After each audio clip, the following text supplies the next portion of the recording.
వస్తుందో అటువంటి జీవన విధానాన్ని బోధించి, అటువంటి జీవన విధానమే శ్వాసగా మనుడుగా కొనసాగిస్తూ వచ్చారు కనుక మన పూర్వీకులు, మనము హిందువులము. హింస అనేది నవనాడుల్లో, మన సప్తధాతువుల్లో, మన జ్ఞానేంద్రియాల్లో, మన కర్మేంద్రియాల్లో, మన సూక్ష్మ స్థూల కారణదేహాల్లో, మన జీవన మడుగుల్లో హింస లేదు లేదు లేదు. ఈ యావత్ ప్రపంచములో, ఈ యావత్ విశ్వములో సర్వకాల సర్వావస్థల యందు మనోవాక్కాయ కర్మల ద్వారా త్రికరణ శుద్ధిగా కళలో కూడా అన్ని మతస్థుల గురించి కానీ, అన్ని వర్గాల గురించి కానీ, అన్ని ప్రాంతాల గురించి కానీ, ఎవరైతేనేమి ఏ రూపంలో కానీ ఏ విధముగా కానీ అన్యులు ఎవరైనా సరే వారి పతనాన్ని కోరని వాడు నిరంతరము తన జీవన మనుగడలో, ఆధ్యాత్మిక సాధనలో, తాను చేస్తున్న పూజాది కార్యక్రమాల్లో కూడా స్వస్తి ప్రజాభ్యః పరిపాలయంతాం న్యాయేన మార్గేణ మహిం మహీషాః గో బ్రాహ్మణేభ్యః శుభమస్తు నిత్యం లోకా సమస్తా సుఖినో భవంతు కాలే వర్షతు పర్జన్యః పృథ్వీం సస్యశాలినీం దేశోయం క్షోభరహితః బ్రాహ్మణా సంతు నిర్భయాః. ఈ ప్రాంతము ఆ ప్రాంతమని కానీ, ఈ కులము ఆ కులమని కానీ, ఈ వర్గము ఆ వర్గమని కానీ, ఈ జీవుడు ఆ జీవుడని కానీ వ్యత్యాసం లేకుండా ఈ భూమి మండలం మీద సమస్త జీవరాశులు సుఖంగా, సంతోషంగా, ఆరోగ్యంగా ఉండాలని, లోకమంతా సుఖంగా ఉండాలని భావించిన ఏకైక జీవరాశులు ఈ సృష్టిలో ఎక్కడైనా ఉండేవారా, ఉన్నారా అంటే వారు ఈ ప్రాంతంలో కనుక వారికి అహింసే జీవన మనుగడ, అహింసే జీవన విధానం కనుక వారు హిందువులు అయినారు. నువ్వు హిందువు, నేను హిందువు, ఇక్కడ ఉన్న వారందరూ కూడా హిందువులు.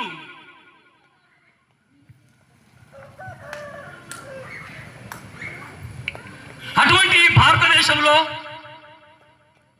హిందువులుగా ఉన్న మనము ఈరోజు హిందూ సమ్మేళనం అందరూ కలిసికట్టుగా కూర్చొని కొన్ని విషయాల గురించి ముచ్చటించుకుంటున్నామంటే ఎటువంటి పరిస్థితులు, ఎటువంటి దౌర్భాగ్యము ఈ రోజు ఈ స్థితికి దారి తీసిందో మనం తెలుసుకోకపోతే ఎలా?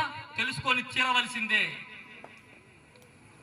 క్రీస్తు పూర్వము 326 సంవత్సరంలో ఆనాటి కాలంలో ఒక మహా చక్రవర్తి అలెగ్జాండర్ ద గ్రేట్ భారతదేశాన్ని గురించి విని, భారతదేశాన్ని దాడి చేసి భారతదేశాన్ని మీద పట్టు సాధించాలి, ఆక్రమించుకోవాలని తాను బయలుదేరాడు. గ్రీక్ అనేటువంటి సామ్రాజ్యం నుండి బయలుదేరి మార్గమధ్యంలో వస్తూ ఉంటే ఒక పండు ముసలి వ్యక్తి ఊడు బయట కూర్చొని ఏదో పని చేస్తున్నాడు. ఈ మహా చక్రవర్తి గురువు నుంచి కిందికి దిగి ఆయనకి నమస్కరించి, oh master, I'm your disciple, let me know what shall I bring for you from India because I am going to conquer India. ఓ గురువరేణ్య, నేను భారతదేశాన్ని జయించాలని వెళ్తున్నాను. మరి భారతదేశం నుండి నీకు ఎటువంటిది తీసుకొని రావాలి, ఒకసారి నాకు ఆజ్ఞ అంటాడు. ఆ గురువు ఎవరో కాదు, అలెగ్జాండర్. ఆ శిష్యుడు అలెగ్జాండర్, ఆ గురువు అరిస్టాటిల్. మనం మాట్లాడుతున్న మాటలు చారిత్రక ఆధారంతో కూడుకొని క్రీస్తు పూర్వము, ఇంకా క్రీస్తు జన్మించినటువంటి సమయంలో మాట్లాడుతున్న మాటలు. క్రీస్తు పూర్వం 326 సంవత్సరంలో అలెగ్జాండర్ తన గురువు అరిస్టాటిల్తో ఉద్దేశించి మాట్లాడుతున్నాడు. భారతదేశాన్ని జయించబోతున్నాను, నీకు ఎటువంటి బహుమతి కావాలి, నీకు ఎటువంటి బహుమానాలు కావాలి అని అన్నప్పుడు ఆ అరిస్టాటిల్ అలెగ్జాండర్ గురువు ఇలా అంటున్నారు, hey my dear boy Alexander, I don't want any woman. I don't want wine. ఆనాటి కాలంలో ఆ ప్రాంతాల్లో రోమన్ సామ్రాజ్యము, గ్రీక్ సామ్రాజ్యం, ఐరోపా సామ్రాజ్యాలలో స్త్రీ ఒక వస్తువు, వాళ్ళకు భోగ వస్తువు. వైన్, విస్కీ, సారా ఒక భోగ వస్తువు. ఎక్కడ యుద్ధాలు చేసినా అవి దోచుకోవడమే వాళ్ళ జీవిత పరమావధి. కానీ అరిస్టాటిల్ అంటున్నాడు, మై డియర్ బాయ్, తన శిష్యుడే కనుక, ఓ ప్రీతమ శిష్యుడా అలెగ్జాండర్, ఒకవేళ నువ్వు భారతదేశాన్ని జయించినట్లయితే భారతదేశాన్ని నుంచి bring water from Ganges river, పవిత్రమైనటువంటి గంగ నుంచి గంగా జలాన్ని తీసుకొని రా. If possible bring big scholars from India. ఒకవేళ నీకు పాసిబిలిటీ ఉంటే, సాధ్యమైతే అక్కడ పండితులు ఉంటారు, వేద పండితులు ఉంటారు, జ్ఞానం తెలిసిన వాళ్ళు ఉంటారు, అవధూతులు ఉంటారు, బ్రహ్మవిధులు ఉంటారు, బ్రహ్మ విద్వరేజులు ఉంటారు, వేదాలు ఉంటారు, ఆత్మవిధులు ఉంటారు. అటువంటి వారు ఎవరు ఉంటే తీసుకొని రా.